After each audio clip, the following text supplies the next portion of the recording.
Hello everyone. So let us continue with mathematical logic. So in the previous video we have done exercise 1.2. Here we are going to start with exercise 1.3. So in this exercise we have to understand these two symbols first of all. So this stands for there exists. There exists का मतलब होता है कि ये जो set है उसमें से एक एलिमेंट तो एग्जिस्ट करना चाहिए। ठीक है, ये आपको सम में समझे।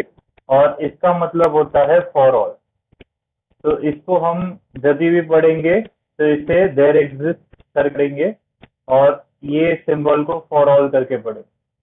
तो यहाँ पे उन्होंने क्वेश्चन में दिया है कि there exist x which belongs to A, ये साइन का मतलब होता है belongs to, such that x minus eight is equal to one. अब ये देयर एग्जिस्ट का मतलब ये होता है कि ये जो सेट में एलिमेंट्स दिए हैं उसमें से अगर एक भी एलिमेंट ये इक्वेशन को सेटिस्फाई करता है तो इसका आंसर ट्रू आने वाला है। तो क्लियरली हमें पता है कि x minus eight is equal to one को सॉल्व करने पे x का आंसर 9 आता है। ये माइनस एट है, वहां पे जाएगा तो प्लस एट हो जाएगा विच इज 9, और 9 यहाँ हमारे सेट में आ रहा है और ये देयर एग्जिस्ट है, मतलब एक ही चाहिए था हमें, तो इसके लिए इसका आंसर ट्रू है। ठीक है, अब ये नेक्स्ट सम देखते हैं। ये सम में हमें बोला है for all X belong to A X square plus X is an even number. मतलब हर एक एक्स के लिए ये जो आंसर है वो इवन होना चाहिए। तो अगर अब इस बार हमें सबके लिए चेक करना पड़ेगा और अगर एक भी आंसर गलत हो रहा है तो आंसर फॉल्स।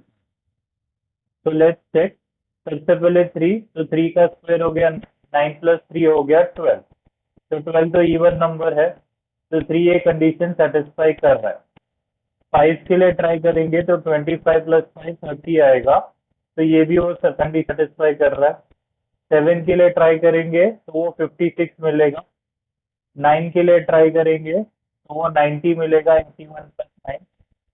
11 के लिए ट्राई करेंगे तो 121 प्लस 11 132, और 12 के लिए ट्राई करेंगे तो मिलेगा 144 प्लस 12 156। मतलब सबके सब नंबर इवन ही आ रहे हैं, इसीलिए ये भी ट्रू है।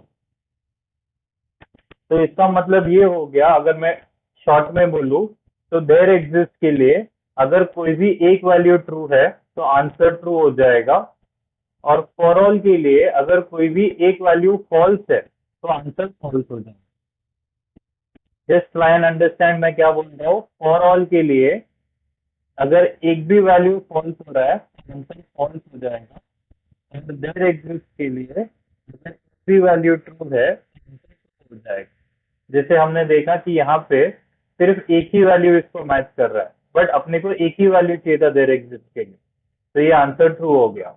अगर यही क्वेश्चन में देयर एग्जिस्ट की जगह पे फॉर ऑल होता है यहाँ पे, तो ये आंसर जो है वो फॉल्स होता है, क्योंकि हर एक वैल्यू ये चीज को सेटिस्फाई नहीं कर रहा है, सिर्फ एक ही ये चीज को सेटिस्फाई कर रहा है। ठीक है, अभी आगे देखते हैं। थर्ड क्वेश्चन में there exist x which belongs to A such that X square is less than 0।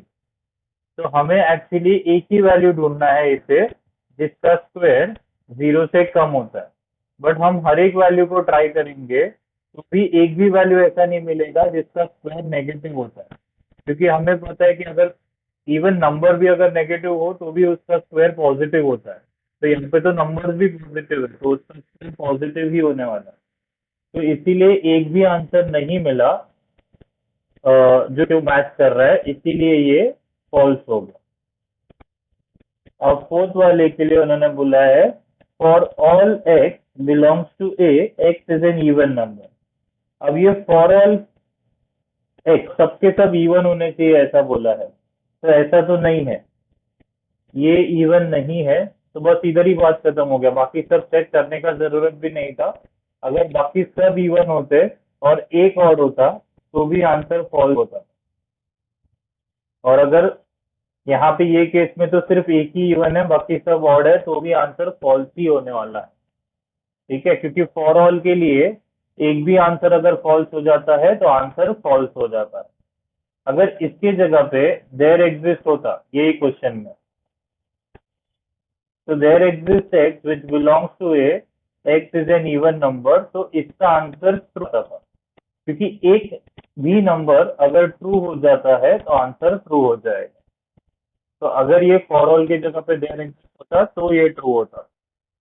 Next question, there exist x which belongs to A such that 3x plus 8 is greater than 40.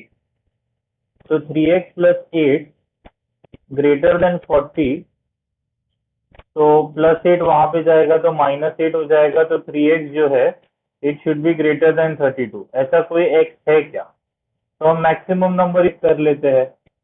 12 के लिए 3 12 36 होता है और 36 is greater than 32, तो इसका answer true है, क्योंकि कोई भी एक वैल्यू ट्रू होने पे आंसर ट्रू हो जाएगा। तो this fifth one is true.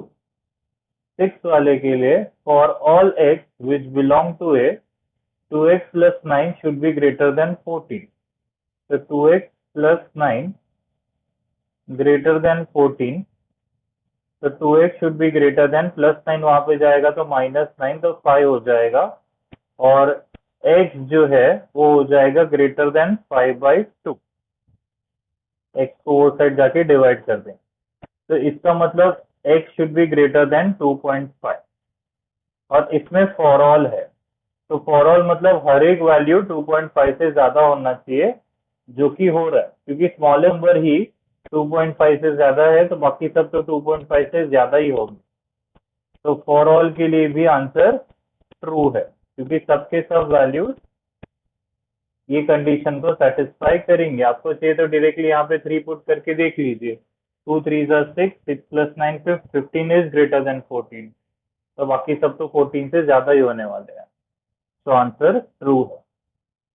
तो ये था फर्स्ट वाला, काफी स्ट्रेट फॉरवर्ड। तो मूविंग ऑन, आपको सिर्फ ट्रू और फॉल्स लिखना है वैसे, लेकिन आपको एक्सप्लेनेशन समझना बहुत जरूरी था, क्योंकि एग्जाम में आपको सोच समझ के आंसर लिखना है, ठीक है? आंसर सिर्फ ट्रू फॉल्स ही लिखना है ना। अगर पॉसिबल है, अच्छा होगा कि आप रीजन लिख लें, जैसा मैंने आपको एक्सप्लेन किया, आप वीडियो को दोबारा देखिए और रीजन लिख के ट्रू और फॉल्स लिखिए। Next, duals of each other. अब ड्यूअल्स क्या होता है, अगर आपको और मिलेगा तो आप एंड लिख देंगे, और अगर आपको एंड दिखेगा तो आपको और लिख देना है, बस इतना ही करना है आपको। यही है ड्यूअल्स, बाकी कुछ नहीं। जैसा नेगेशन है तो एज इट इज रहने देना है। मैं आपको ये टॉपिक बता देता हूँ, ड्यूअल ऑफ अ स्टेटमेंट।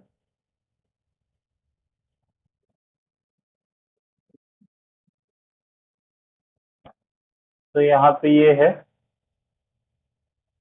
ड्यूअल्स में, ये टी और सी जो है इसे हम टोटोलॉजी और कॉन्ट्राडिक्शन के लिए डिनोट करते हैं। तो अगर आपको कहीं पे स्मॉल टी दिखा तो उसकी जगह पे आप सी लिख देंगे, और अगर आपको सी दिखा तो आप उसकी जगह पे टी लिख देंगे। तो ये चार चीजें आपको चेंज करनी है ड्यूअल में। Contradiction changes to tautology, tautology changes to contradiction, और changes to and changes to और। तो पी और क्यू का ड्यूअल है पी एंड क्यू, टी और पी, तो टी चेंजेस टू सी और changes to and, T as it is रहेगा। टी एंड पी बोला तो टी का सी हो जाएगा, क्योंकि टोटोलॉजी का कॉन्ट्राडिक्शन होता है। एंड का और पी का पी ही रहेगा। ये कोई लेटर नहीं है, इसका मतलब टोटोलॉजी और कॉन्ट्राडिक्शन होता है, इसीलिए ये चेंज हो रहा है, लेटर एज इट इज ही रहेगा।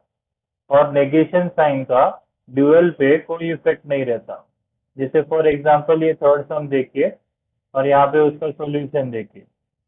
तो P as it is, and का हो गया और, negation Q as it is, और का हो गया and, bracket P as it is, and का और, क्यू का क्यू ही रहेगा, और का एंड, नेगेशन आर का नेगेशन आर ही रहेगा। So I think it is quite straightforward, बहुत ही सिंपल एक्सरसाइज है, सिंपल सम है ये, आप ट्राई कर सकते हैं अभी। तो मैं सिर्फ एक या दो सम्स आपको बता देता हूँ ऑन द स्पॉट यहाँ पे, जैसे कि 8 वाला है फॉर एग्जांपल। तो कॉन्ट्राडिक्शन